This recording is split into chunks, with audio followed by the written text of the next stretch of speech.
We promised our audience that we were going to break down courage into the 5 essential elements. So do that for them. What are the 5 essential elements?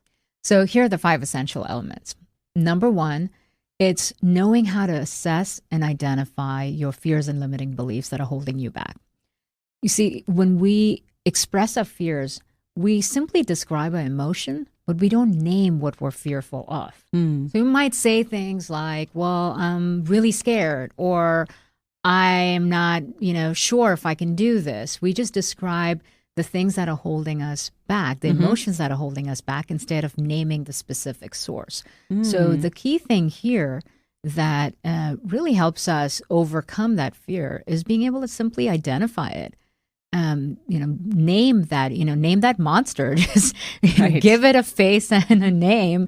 Get to know it. Get to know it. Just face it. That's a really important first step, because if you don't even know what it's looked like, you imagine it to be bigger than it may really be. So simply being able to say, okay, this is exactly what I'm terrified of. Here's my list of fears. And I can tell that 80% of it is completely imaginary. Maybe 20% of it is something I got to deal with. But now it's a lot smaller. You just got to deal with a much smaller list of fears that you have to deal with. So once you're able to name that and give it a face and come to terms with it, it's a lot easier to feel more courageous.